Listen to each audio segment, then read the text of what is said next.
Wednesday, September 6th, 2023. Today, we return to a topic we've come back to over and over again. In fact, we kind of call this the Groundhog Day edition because we're always talking about broadband mapping. There's always something new. And that said, it really is a pivotal point for broadband mapping. In the description to this event, we highlighted that fact. The states have each received a tentative, not a tentative, it's a final number for how much money they're going to get under the Broadband Equity Access and Broadband Deployment. Access and Deployment. There we go. Thank you, program. Say it so many times, sometimes you lose track. The states now have numbers, and the question is how they use those numbers, how they allocate their funds, and obviously we're gonna talk a lot about that. We have a great panel here that I'll introduce shortly, but I want to just set the stage with kind of 2 or 3 bits of information beforehand. The first is that in some ways this is a prelude to our BEAD implementation summit that's happening on September 21st here in Washington, D.C. The BEAD implementation summit is an in-person event. We've done several of these last year, but this is the first around this particular topic. And I'm putting the link to the event in the chat for the Zoom. We also have people watching through other platforms. If you're watching through one of those, just go to broadbandbreakfast.com/BIS for BEAD Implementation Summit. We'll have at least a half a dozen state broadband officers there in person on panels talking specifically about implementation of BEAD and how they will be implementing BEAD, how they are using maps, how they are using the databases that they have access to, obviously through the FCC's fabric, but also through many other sources as well. And that's kind of what we're going to be talking here about. Other panels at the BEAD Implementation Summit, in addition to a keynote address by Evan Feynman, the director of the BEAD program at NTIA. He will be keynoting for us in person there on the 21st. We have a roundtable of state broadband leaders with leaders from North Carolina, New Jersey, Maine, and Illinois. The Virginia Broadband Office leader, Dr. Tamar Holmes, will be on the next panel, the precursors to BEAD, where we're going to talk about the American Recovery Program, the Capital Projects Fund, middle mile deployments, how these set the stage or are setting the stage for the deployment of BEAD. And then panel 3, we'll be talking in detail about matching funds. And by the way, for those of you who are members of Broadband Breakfast Club, our premium membership organization, you can now access the third of our recent series, Deep Dive into BEAD. The first of these was a deep dive into the allocation awards in July. The last one was a deep dive into these previous programs like ARPA, and today's is a deep dive into matching funds. So we encourage you to see that and also register for the event, and you'll be able to get access to all 3 of these reports. So just finishing up on BEAD Implementation Summit, we're closing out with a town hall on regulatory compliance matters. A lot of the Sturm und Drang over Buy America rules has hopefully been put behind us with the limited waiver that was announced 10 days or maybe two weeks ago, 13 days ago. And yet there are many other issues, right? There's the letter of credit issue, and we saw some action on that today with a new group putting forth a letter raising concerns about the letter of credit. There's many other issues, and these will all be part of the discussion. But as I say, we want to make sure we're including a discussion about the mapping, and so we wanted to have this session with 5 different entities, each of whom are really deep into this topic and each of whom can speak to this topic in detail. And before I turn it over to each of them, I want to give a shout out to the sponsors of the Broadband Breakfast Club and Broadband Breakfast. We would not be able to do this free programming we do every Wednesday at 12 noon Eastern Time without the support of Utopia Fiber, Broadband.money, Comcast, DCS Technologies, Nokia, broadbandtoolkit.com, ComLaw Group, Google Fiber, Broadband Now, Michael Baker International, Bitstream Communications, and Positron Access. Thank you to our sponsors for your support. All right. One last thing, can't resist. We have a very exciting Broadband Breakfast Live Online program next week. We're going to be talking with the president of Gigapower, the joint venture between AT&T and BlackRock, as well as the president of Wholesale Access for AT&T. So it's something you won't want to miss. It's a different sign up.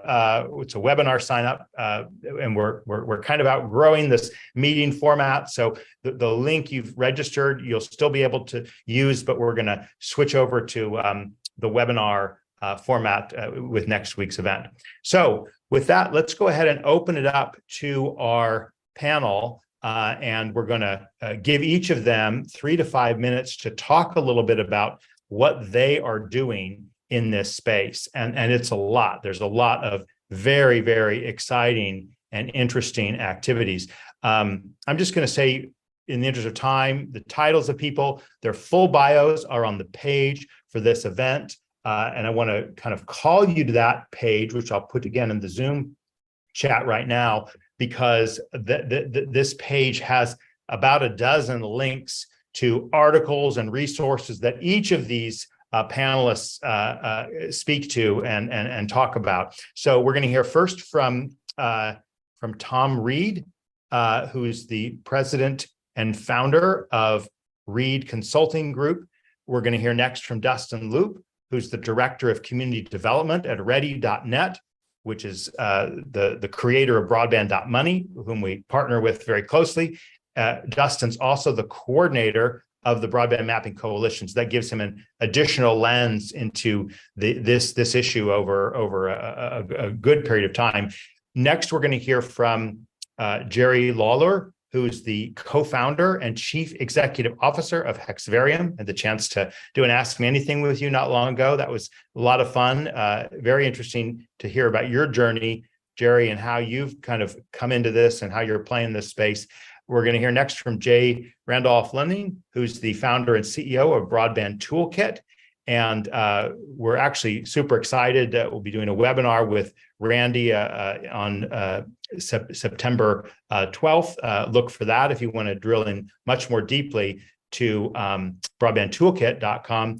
And then last but not least, Chris Sharer, who's the founder of DCS Technology Design. And with that, let's go ahead and turn it over to you, Tom. Take it away. Great. Give us your perspective on this topic. Thanks very much, Drew. I appreciate the opportunity. It's going to share a couple of slides here that the good news is we do know how to find out what the truth is on the ground of broadband.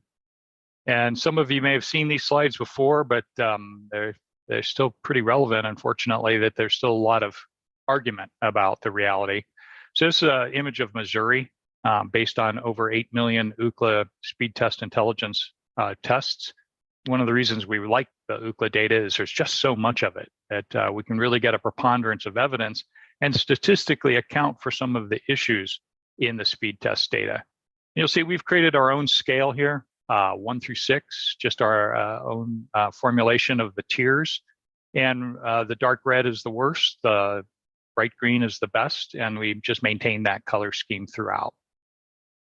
Well, this is what the ISPs report in the state of Missouri. So you can see there's a significant amount of overstatement. And I continue to be baffled by the trust but never verify approach of broadband filing. So, you know, what you see on the right are the unverified ISP claims.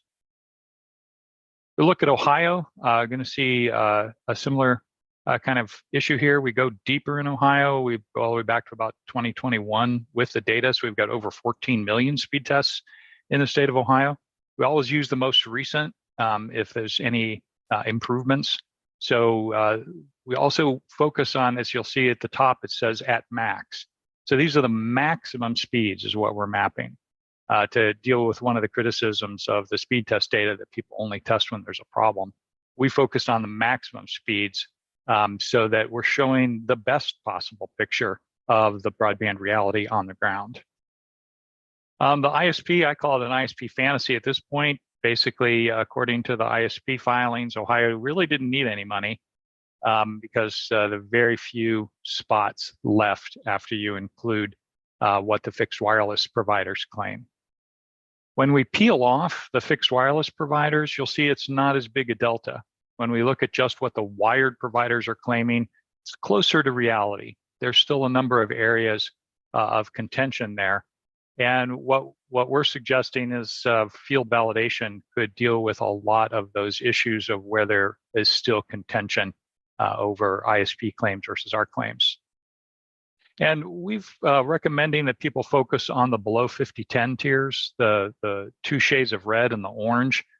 We think the yellow really reflects a lot of cable modems. Well, we know it reflects a lot of cable modem territories where the download speeds are sufficient, but the upload speeds struggle. And to avoid battling Charter and Comcast on your grant applications, we think going in the oranges and the reds is a safer bet. So the myths, you've all heard them. People in the area only subscribe to low-speed packages, basically suggesting that rural America is somehow different from the rest of the United States. But in actuality, the demand for broadband in rural areas mirrors the rest of the country very well. As many as a third of the subscribers will take this top speed offered to them. Another is bad tests because of bad Wi-Fi. Again, suggests that huge swaths of rural America, no one knows how to configure Wi-Fi. It's just pretty ridiculous. We're also able to see where there's a big signal to noise ratio in that first hop, and we can get rid of those test records, which we do. Others are people only run a test when there's a problem. Yeah, they run a test when there's a problem, but they also keep testing to see if they've got it fixed. And that's why we focus on the maximum speed ever seen at any given location. To give you some kind of proof in the pudding here, this is an area of rural Ohio back in 2020 and 2021. FCC agreed with us. This was unserved. It was awarded to Charter. And we see just 2 years later that the picture's changed dramatically. There's a lot more tests. A lot of them are green. These people are spending $100 a month to be able to get the green service level. And so it really shows that you can identify unserved areas and you can identify progress. So it really defeats those myths. And you're never going to see all green dots. It's always going to be a blend, but the preponderance of evidence is what we look for. Then we statistically analyze the data. So we can prove where broadband is and isn't, preponderance of evidence. So we think a really critical step here is in the state BEAD initial proposals in volume 1 to use speed test data to do pre-challenge modifications so that we can reverse the burden of proof and require that ISPs prove their capabilities. Great. That is so awesome. Thank you very much, Tom. Let's go right into Dustin. Take it away. Yeah, thanks, Drew. And great presentation there, Tom. In terms of the work that I'm doing, I'll start quickly with the National Broadband Mapping Coalition, which Tom and Randy both are a part of, and have done a lot of work and focused a lot on these upcoming state challenge processes. We have released some recommendations for states to consider in building upon the NTIA's model challenge process within the guidelines of the policies that the NTIA have put out that the states must follow. And so getting into what the implementation of that state process will look like, it is a very prescriptive process that the NTIA has laid out that states must follow. There are the pre-challenge modifications like Tom mentioned, and then there is an open challenge window that will allow for rebuttals and the state to adjudicate the outcomes of the challenges based on the evidence that's been provided in the challenge and in that rebuttal. And we know that states are all in different positions. Some have enough funds to go around. Some don't believe that they do. And there may be a natural tendency to kind of consider the challenge process as not the most important piece because there is not enough money to go around already.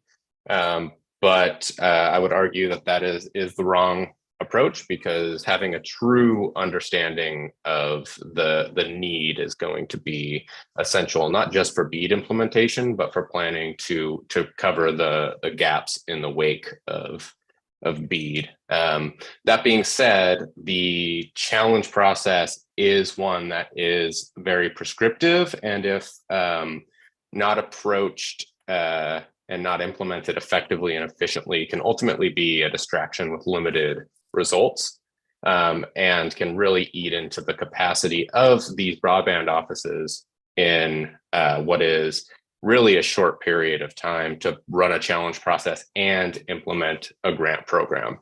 And so that's where tools like the ReadyNet Challenge Process Coordinator come into play. That's why we've built this tool and have spent so much time custom tailoring it to the BEAD challenge policy and the model process that the NTIA has laid out that states will be implementing in coming months. So we first rolled out the challenge process coordinator in Mississippi for the CPF grants, with great success and very efficient results, in the ability to review 200,000 challenged locations in just a matter of a few days. And that's because of a really solid structure that's built into that process for gathering and formatting the data of the challenges and streamlining the review. And so we've taken that, and we're working with several states already, and plan to work with more. So we're working with Mississippi, Louisiana, Virginia, and Kansas, and so the states that will be likely implementing their challenge processes first. And we've adapted this coordinator to meet those requirements of BEAD and automate a lot of the verification steps that broadband offices are required to account for. Is the location in the fabric? Does the address match? Is the challenged service actually available? Is the data, of the right date and age? Does it meet all of these individual requirements? And the way we do that is by creating an interface that guides the challengers through a process in a way that is better for the challengers, because it ensures that what they're submitting is valid, and it's better for the states because they're only reviewing those valid challenges and not, utilizing that broadband office capacity, looking at and just rejecting invalid challenges. And so, as we've gone through this process, one of the key things here is going to force states to consider, regardless of the tool they use, is reporting out the results in the formats that the NTIA has prescribed. And so, our solution is one to take it from point A to point Z, from the initial challenge process and uploading all the data to actually reporting it, because it's very prescriptive in how that data gets recorded. And so if that's a manual process, each challenge could be taking well longer than these offices are planning for. And there are so many different vectors of challenge. State broadband offices are not new to the challenge process, but the BEAD challenge process is its own beast when you compare it to challenge processes that we've seen in CPF and elsewhere. And so happy to get into, what we've learned from really breaking down the policy and the model process and building it into a tool, and how communities can plan for that as well. That's a core part of what we're trying to do here is streamline the process for communities that need to challenge. And so happy to get into some of those details in the discussion. Andrew, you're muted. Thank you. It happens to everyone. We'll definitely want to come back to the challenge process coordinator and other aspects in our discussion. But for now, let's turn it over to Jerry. So tell us a little bit about how you view this issue.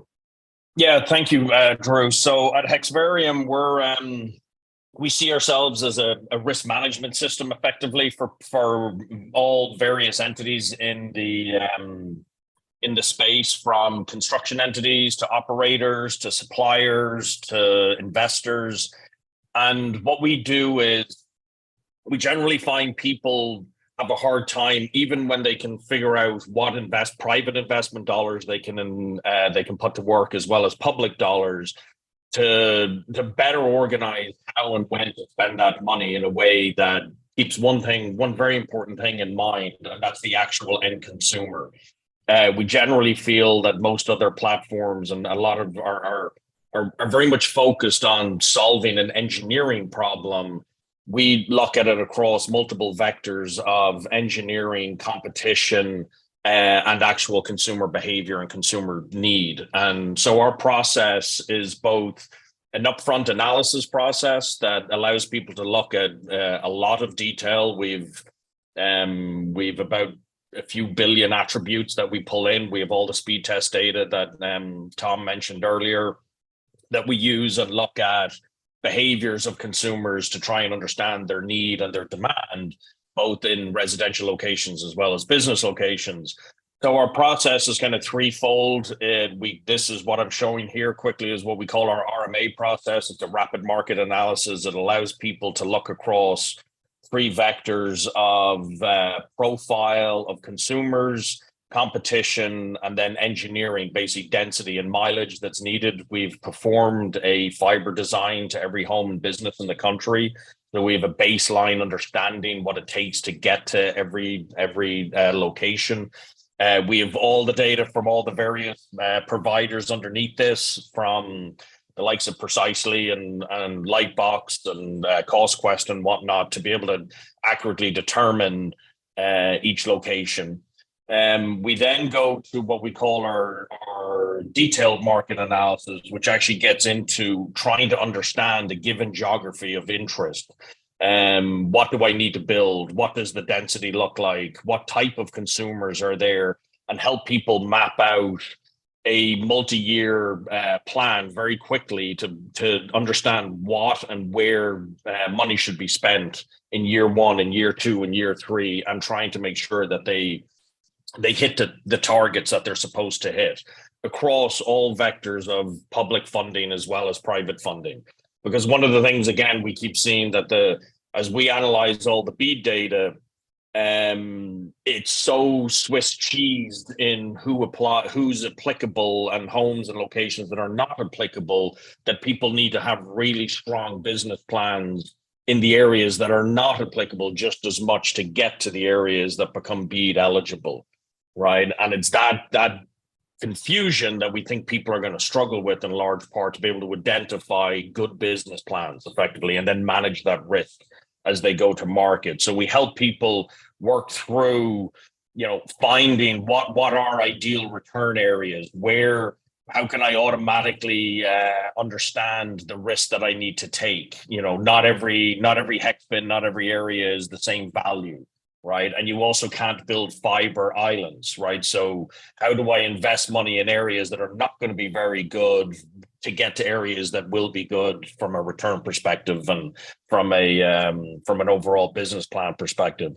And then our last step is what we call our go-to-market analysis, which then helps people actually stress test different designs in given markets, right? Because we generally feel there's a lot of bias as to what people are trying to build.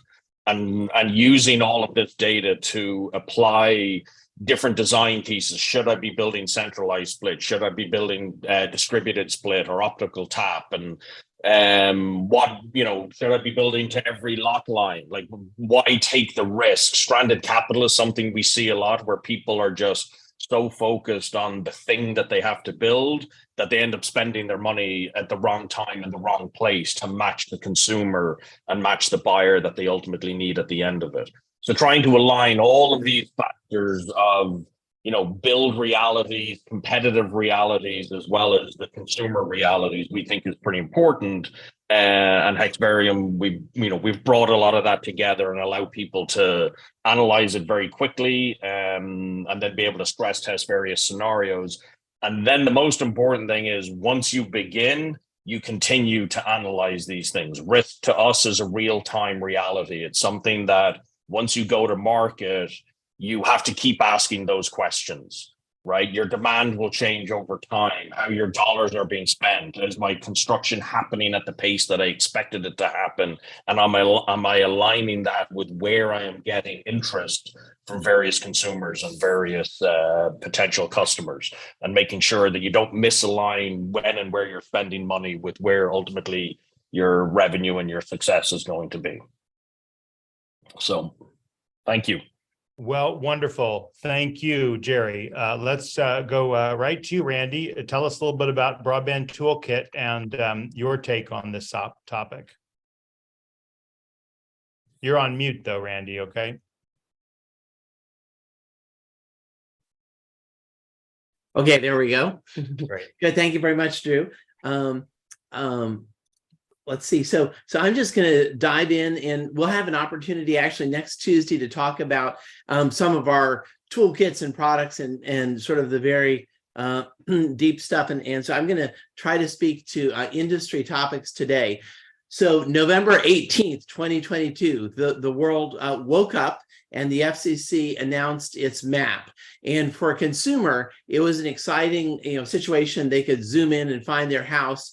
For a broadband provider and others doing planning, it was more of a mixed bag, because as you zoomed out, a lot of the detail in the map was lost. Fortunately, there was another map that was announced, that was launched on the same day, and actually by the same entity, the FCC, and that was in the form of a collection of CSV files. And on the right, that map is visualized, and we've been sort of working since then on unpacking that and related data sets to bring them to life for people who are doing planning.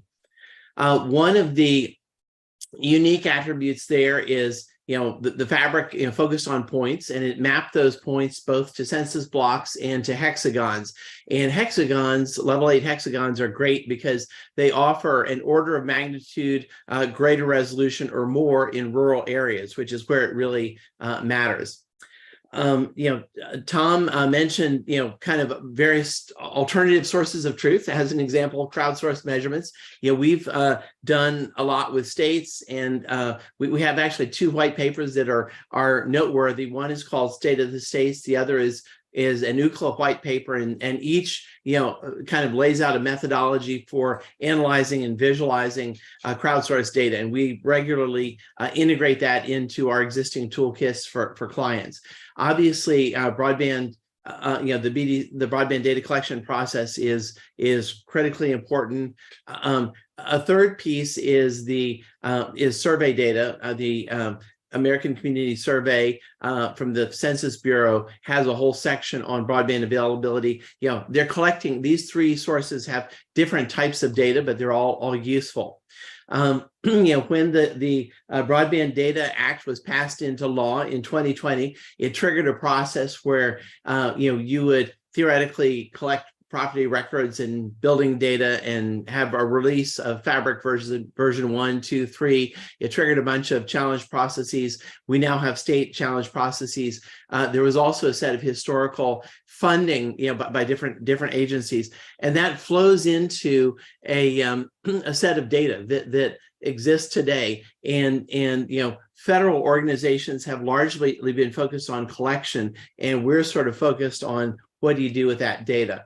And an example here is, if someone has $100 million and said, where should I deploy it? You can run a filter and look at areas that have no residential fiber competition, that are a minimum size, that are a minimum density. And what will leap forth is a set of areas that actually, should be economic without any subsidy. And so this is an example of a myriad of tools that we have that can do that.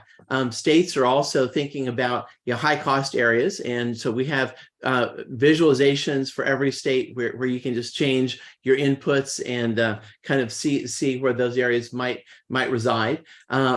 BEAD, the BEAD NOFO talks about unserved and underserved project areas. And so there's a set of compliance math that goes in. So we have our tools do these calculations for you. So if you're looking to identify a BEAD compliant area, you've got a lot of tools to do that.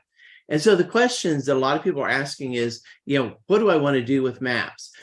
So almost any entity, you want to identify economic areas to build. You also want to, depending upon whether you're a private party or a state, if you're identifying unserved, underserved, BEAD eligible areas and so forth, look for specific technologies. And what's interesting is most of these things are very, very doable with the tools that exist today. We have products that check all of these boxes. What hasn't been done is, states basically laying out a detailed map saying we should build this, in this sequence, and here's how it complies with the rules, and then here's how it matches our budget. And so we have a challenge. If there's a state that would like to work with us to do a sample of that, we believe that we have all the tools to do that. And also, I'll just mention, Cartesian and the Fiber Broadband Association did a webinar last week speaking to sort of high cost thresholds. And so, we would be inclined to use some of those findings in such an analysis. And with that, I'll yield back the screen here. Great. Thank you, Randy. Let's go right into our last panelist, Chris. Thank you, Drew. Let me get my screen up here. There's what I want to share. Is that visible? It's not showing up on my screen. Yes, it took a moment, but it's now visible. All right. Fascinating information there with a couple of the other presenters. I'm be very interested in digging more into it. We take a little different approach in our mapping. What we're focused on is the physical connectivity. There's a lot of ways to slice up the data and figure out where it makes sense. But at the end of the day, what we're most concerned with is accessibility. We know that affordability and adaptability are important, and there's a lot of good people working on that. But if we don't have accessibility out in front of the house, what's the point of the other two right now? So our first step is to go out and find out exactly where all of the gaps are. And the way we do that is we start to collect all the data from the ISPs, from the FCC, from CostQuest, and any place else we can get it. And then we go out and we drive it. So what you're looking at right now, this takes us back to 2020, and this is kind of the reason we all got started in this. We actually started earlier than this by working with communities around Washtenaw County, and started our mapping project in Washtenaw before COVID hit. So while we were out driving around the county, COVID became an issue, and what we were doing became really important. But anyway, this is looking at Berrien County in the southwestern portion of Michigan. This orange indicates, based on census data or census blocks, the parts of Berrien County that were not eligible for funding and were adequately serviced according to the FCC using the 25 megabit, 3 megabit upload threshold. We wanted to look at it a little bit deeper, and so we took the parts out that were below, or we set the threshold up to 100 by 10. And this is what that map looked like from the FCC, showing the areas that were eligible for RDOF funding. Actually, this wasn't all eligible for RDOF. I misspoke there. RDOF was based on the 25.3 map I just had up. But once we went in and started to validate all of the data, this is actually all that was serviced in Berrien County. All of the rest of that white area you see are gaps. And to get a closer look at it, if you look at it by parcel, all those orange parcels were below 25 by 3. 11,940 of them to be exact. Now, the FCC, they launched the RDOF program in 2020, and that took care of the gaps in the 25.3. If you see the yellow area there, that's the part that was funded by RDOF. There's also some purple areas in there. But the larger areas, that ISP actually got started right away, and they've got that mostly completed today. But just to get a second look at it, that's what the map looked like when we were done with our study in 2022, showing the areas that would be eligible for RDOF funding. We look at it a little bit closer. The actual unserved areas after RDOF still show up in orange. And what we did then was we divided it up into using an old USDA reconnect method. We created PFSAs and started talking to the ISPs about how to get funding for it. And then the Robin grant here in Michigan came along and gave us the perfect opportunity to try it out. So that's what you see. The red lines are all of the PFSA boundaries. But you'll also notice there's a lot of solid yellow in there because I mentioned that the ISP that won a big chunk of RDOF, they got to work, and all of that area is already serviceable. They built that, finished it up. They're actually finishing up this summer. So a big chunk, which gets us down to about 8,800 parcels left. But this is where it got interesting. When they published the NOFO for Robin, based on FCC data and MyHigh data, it was published that there was only about 3,900 parcels available or eligible for funding. We had 8,800 and knew we had we had to kind of prove our point. Out of those 8,800, we found 1,724 that were just being misreported, and we challenged them. 1,234 of those were initially conceded by the ISP, but they disputed 490, which later they overturned, which means the original 1,724 we challenged were entirely conceded and proven that they were eligible for funding. So one applicant applied for 8 of the 11 PFSAs I'd mentioned, applying for 5,256 addresses, and that's what they were awarded. Which leaves us about 1,500 that we have to deal with, either with BEAD or through some other channels that we're working on right now. All right. This next slide is a different county. It's got a little different issue, but this this is the northern third of one township in one county. And what you're seeing there is actually 5 different service providers. And if you see some of the multicolored parcels, those are where we have multiple service providers, up to 3 in some cases. But what I want to point out is if you look at all the orange hatched area, those are individual parcels that do not have service. Just a couple blocks away from neighborhoods that have up to 3 service providers. Right. And just to kind of zoom in a little bit, you can see there's one of those neighborhoods with 3 service providers, and right down the road, you see it's from an HFC, a hybrid fiber coax provider. They got a trunk cable going by there, but they've been quoting people thousands of dollars to connect to it if they don't have a tap out front. So we've identified all of those. Chris, let's broaden it out here to the full discussion, if you don't mind. Okay.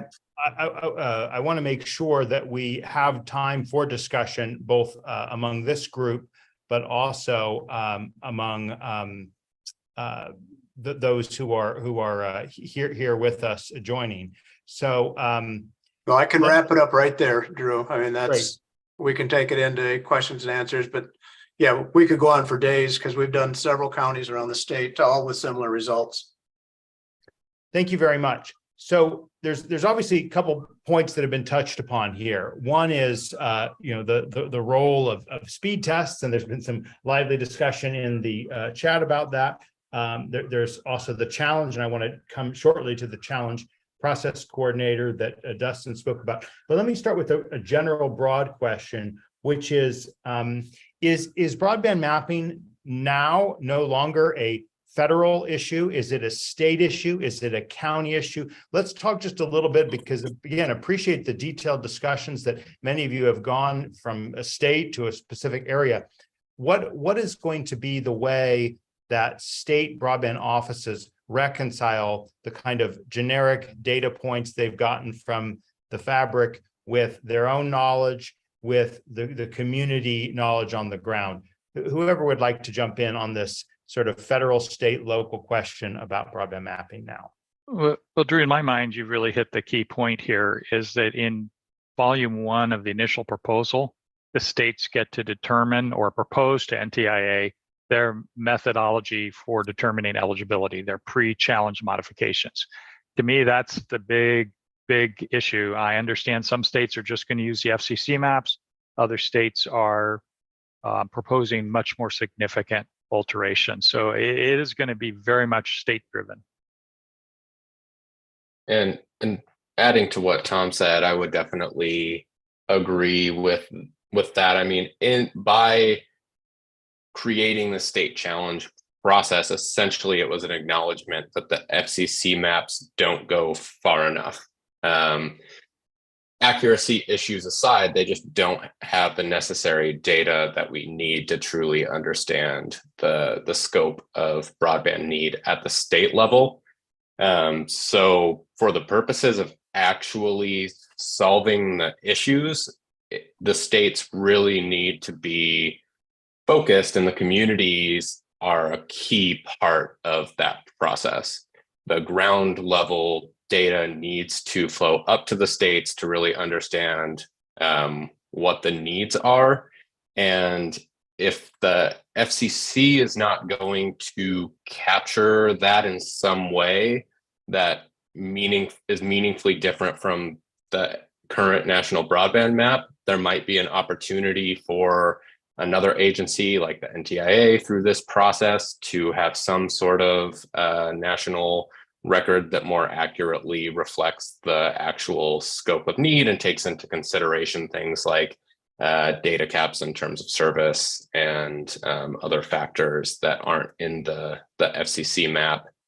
But that will ultimately be, in my mind, best led by the states with a lot of community involvement, and hopefully something is done to coordinate those things at the federal level, but it has to happen at the state level. There's a good dialogue in the chat. Kim Sams asked, how do you know which method of map your state is using? And Tom replied that volume 1, when states release it for public comment, will speak to that point. Thank you. Drew, one quick follow-up. The states have a lot of ability here. So in the state of Ohio, with the first round of the state grant program, they accepted our mapping as evidence of a lack of broadband. And then they just turned it around and said, challenge. ISPs challenge us, and ISPs did, but they required evidence that the service is actually there instead of just trust but never verify. So you can turn that around. You're not saying this is the definitive answer when you use the speed test data. You let the ISPs then challenge it instead of it trying to be communities proving a negative. Jerry, what do you think about this point about states, localities, or federal in terms of the way we're sorting and slicing broadband maps? Look, it is a huge conundrum, but at the end of the day, I think it all, like most things, will come down to money and how to put money to work, right? And incumbents clearly have a significant advantage with existing infrastructure to try and get to folks that are sitting in that under, and more in particular in that unserved locations that are designated.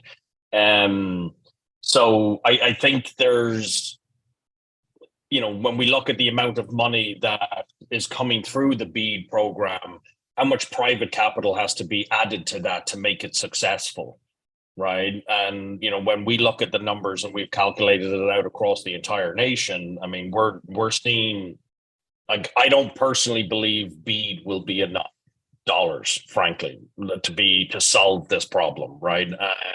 Because I think it needs to be very effectively married with private capital. And then if that is done well, then you will see a greater success and a greater outcome. But if people stay solely remained on just the public funding portions of this and the challenge processes to all of those things, I think we're unfortunately going to end up in the same situation where private entities are going to go where they can see return, and other areas are going to get left behind because nobody can put a business model together to make that successful. And that's my fear in this process, right? Yeah, exactly, Jerry. That's my concern, is that if we leave it to the ISPs to sort this out, there's going to be a lot of overlap and finger pointing, and it's going to be very difficult to get through it. So that last slide that I showed with the chaos, as I call it, it was an example of where it's been kind of a free-for-all for a couple of decades. And the only way I think we can make sure that these funds get spread out evenly is to work with the states from the community level to manage those areas and make sure, one, we are including everybody, but two, we're also working with the ISPs to kind of draw lines in the sand, say, you guys do this area, you guys do that area, and help them with their business model, of course. But we really need to be able to manage that at some level. And that really does need to fall at the state, I believe. But and then ultimately holding people account, right? When this starts, when money starts getting spent and building starts to occur, is it all just going to be forgotten, right?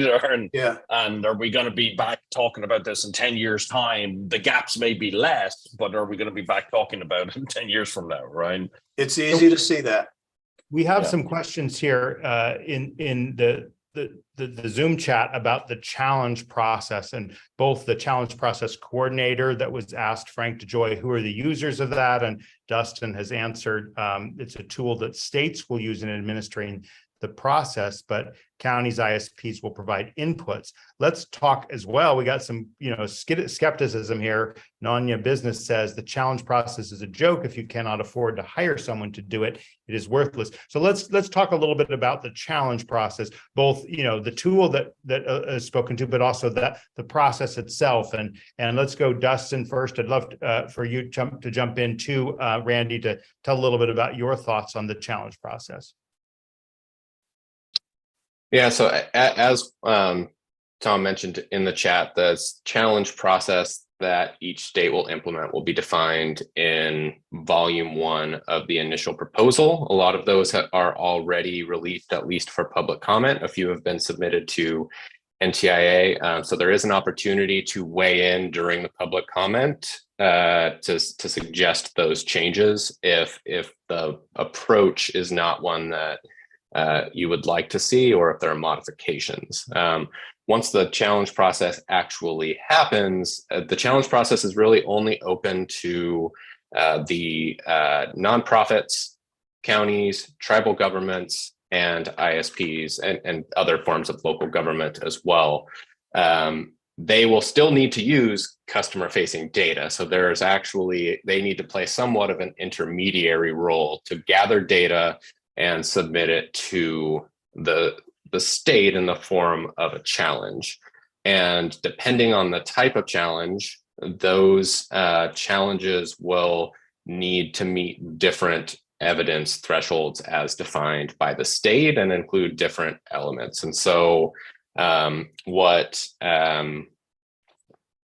essentially, if something's deemed invalid, it doesn't meet those thresholds, it gets kicked back. If it proceeds, then the providers that are being challenged are given an opportunity to provide a rebuttal. They can either concede, let the clock run out, or provide a rebuttal.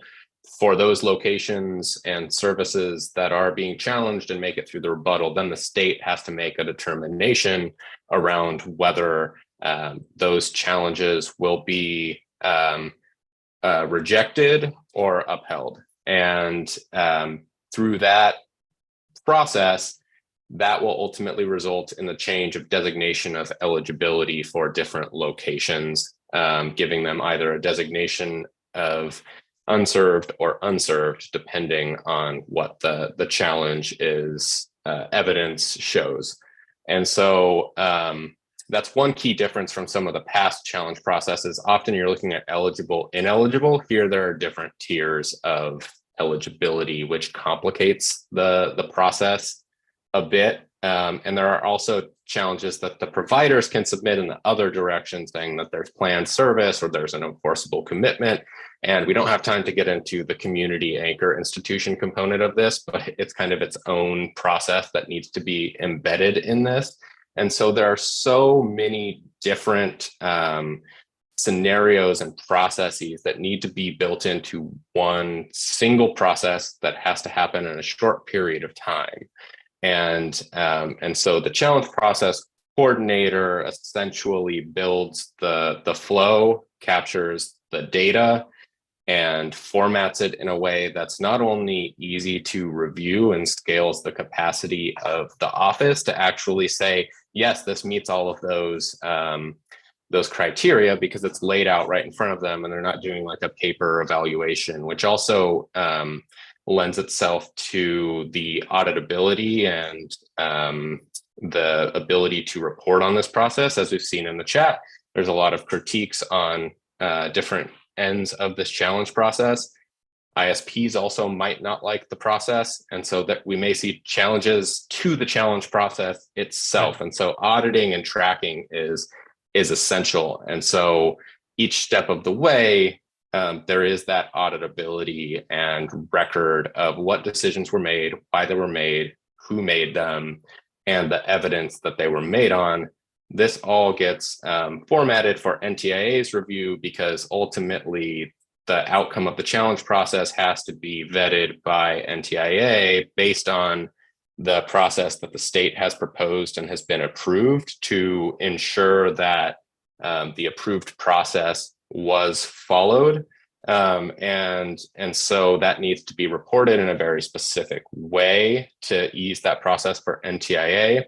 So we handle that as well. But one thing I want to just touch on quickly before handing it over is the area challenge here is really the big component that we haven't talked about yet. That changes this meaningfully from the approach that the FCC has put into place. And the same extends to MDUs as well. Essentially at a census block group level, if at least 6 locations have been challenged, then it shifts the burden to the providers to have to submit a rebuttal for that entire census block group. So at that community level, when you're preparing, collecting data and preparing to submit these challenges, it's really important to think about that area challenge, because there's no way you're going to be able to go out and collect the data that's required for 500 locations within a census block group, but you can almost certainly find 6 willing participants, maybe build in a buffer and go out and gather a dozen, but that will be enough to trigger that area challenge and shift the burden. Thanks for raising that area challenge. That's a very important piece. I want to make sure we get Randy and Jerry in on your thoughts on the challenge process as you see it, and how do what you're working on help in this process? How do you see that rolling out, Randy and Jerry? Yeah. Yeah, so I think two quick points. One is it's been said in public discourse, you're entitled to your opinion, but you're not entitled to your own facts. And I think one thing that we really need to be careful about is having a balkanization of competing views that never get reconciled. And so, for instance, you have states that have done their own maps and that are just wildly different from the FCC map and haven't been, there isn't a process, a ready process to kind of merge them together. So I think reconciling things, through a broader process is critically important. The other point is just that we don't need to wait until we achieve perfection to start identifying a proposed set of deployment plans. And so it's very reasonable to take what we know today and say, given what I know, where would I invest dollars and build? And then as challenge processes proceed and you get better data, you go back and refresh those plans. Thank you. Jerry, how about you? What do you see on the challenge? Yeah, again, my fear is the challenge process becomes so much of the focus while others are chasing the good return opportunities, that it ends up making those areas that are being challenged all the more worse off in time.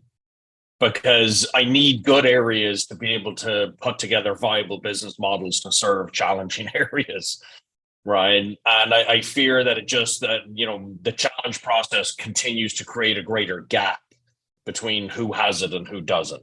Right. Like that's my fundamental fear. And then again, through all of this, where's the consumer? Where's the actual person coming into this that needs something at the end of it?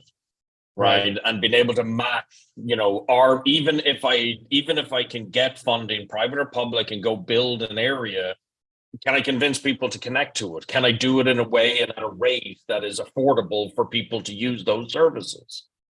Right. Exactly. And I think that's a huge gap that nobody is kind of bringing together to be making sure that the dollars are being put to work in places where people are going to be able to benefit from those dollars ultimately. Right. So the time has flown by, and I want to just highlight a couple of things and then give everyone an opportunity to weigh in on these two final questions. So the first thing I just want to highlight is, again, we've covered this topic and we'll continue to cover this. I mentioned that we'll have a webinar that Randy and the Broadband Toolkit will be focus of next Tuesday on the 16th, on the 12th, excuse me. And then the BEAD Implementation Summit, while there isn't a specific focus on broadband mapping, I know it's going to come up. We're going to have a lot of state broadband officers there. We know, of course, Chris Schaller and the Scherer and the folks working with him in DCS technology design will be there, as well as others from CostQuest at the BEAD Implementation Summit, as well as many others. We encourage you to go to that page to see the presenters, the sponsors, the speakers at that event. And I just also want to ask these two questions, and let's go in reverse order. So we'll go Chris Scherer, and then Randy and Jerry and so forth, Dustin, and close out with you, Tom.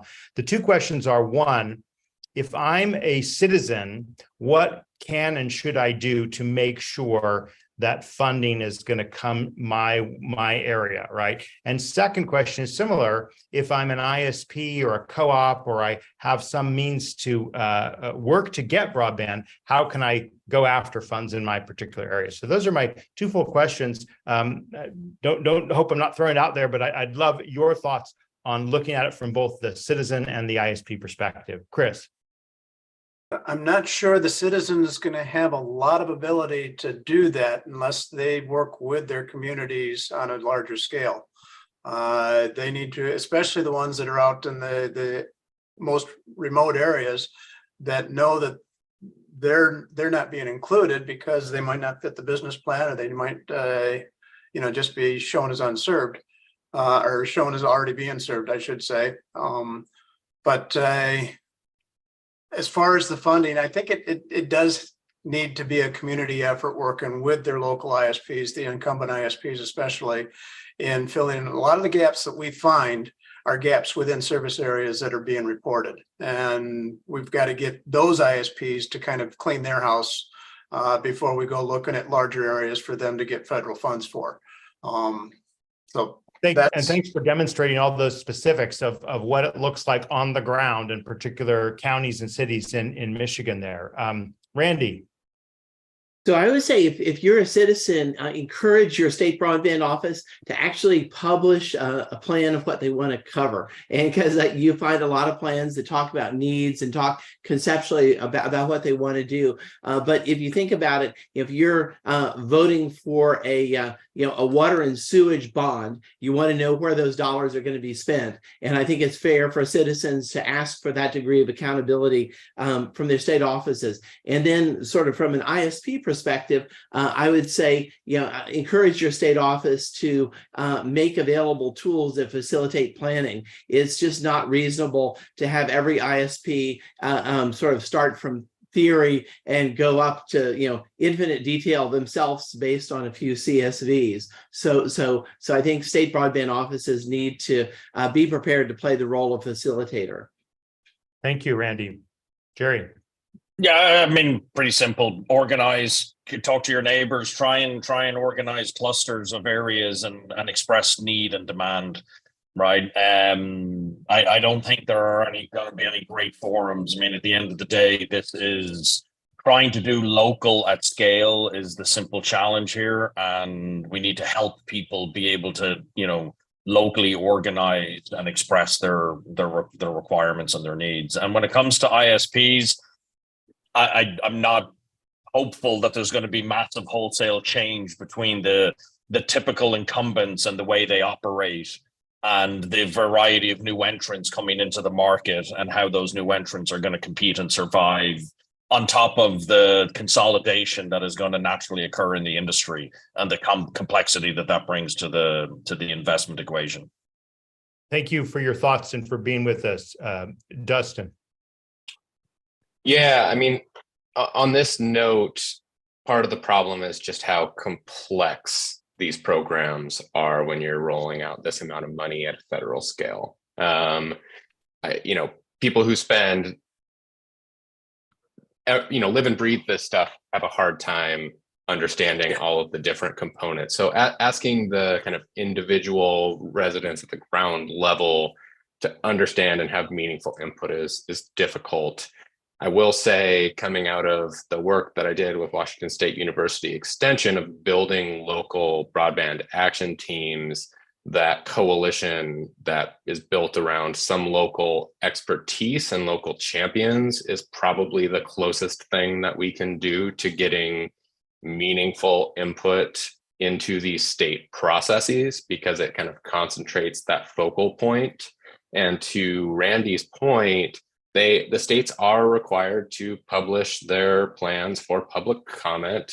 And ultimately what this is going to come down to in terms of where the funding goes is how they make determinations in reviewing the applications for funding and how they weight the different factors of that application. If we want local voices to be a part of that, then we should, advocate to our states to say that there should be more local input and, letters of recommendation, things like that weighted into the consideration. It's still prescriptive in how they weight that. Like there are primary considerations and secondary considerations defined in the NOFO, but at the margins, that can make a difference between which application wins and loses. And, that feels like the most concrete path for somebody at the ground through their community right. leaders to communicate to the state what they feel that they need to get the results at the local level. Thank you so much for being with us, Justin. Tom, you get the last word.